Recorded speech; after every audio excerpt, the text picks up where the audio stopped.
and welcome to Business 300. My name is Philip Kulenshoff, and this is 300 Seconds About Business. We're all a busy people, so I have 5 minutes or less to get my point across.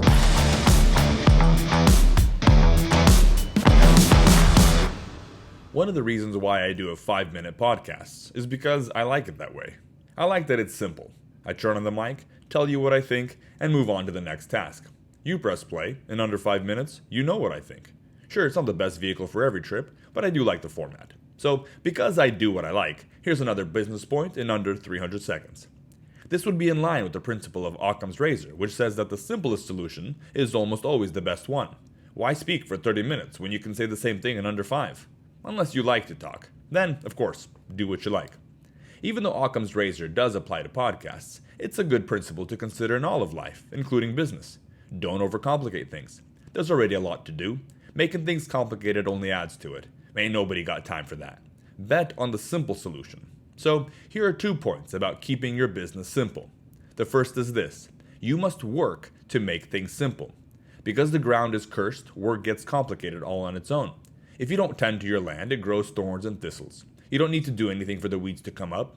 If you don't watch your business, it gets complicated. You don't need to do anything for chaos and disorder to thrive. New customers bring new problems. New hires bring new practices. For each new problem, you react and build a process. Pretty soon, you've unintentionally built a pipeline 100 yards long that zigs and zags to get to a straight shot point 10 yards away. Things got complicated, and now you're stuck with it. Simple is not the same thing as easy. For some reason, a complicated solution is usually easier to come up with. A simple solution usually takes creativity and thoughtfulness. To be able to take a step back to look at the chaos and develop simplicity is a skill to learn. It's hard work. Simple living is proactive living. It requires our intentionality. Clutter has the habit of building up. What does make it easier is if you clean as you go. Try to keep things simple as they come at you instead of dealing with the complex monster after you've neglected it. Be constantly working on your business as it's growing. But more likely than not, unless this isn't your first rodeo, things have already gotten complicated. So, start simplifying what's in front of you without adding to the complexity. This leads us to the second point. Don't make things complicated. Apart from things getting complex on their own, we tend to overcomplicate things ourselves. Whether it's out of fear of making the wrong decision, or because we're hasty in reacting to problems instead of being thoughtful, or for some other reason, we contribute to our business's complications. We build automation contraption machines in our attempts at system development to perform a simple task in an impractically complicated way. If you need to wipe your mouth, just pick up the napkin.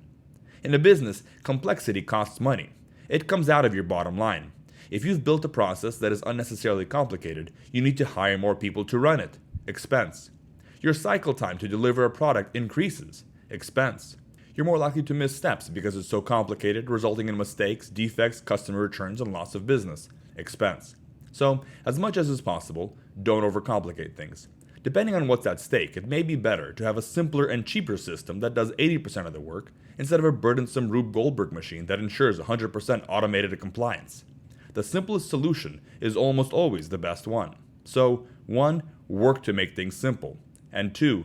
Don't make things complicated. In all of that, following Occam's razor, keep it simple.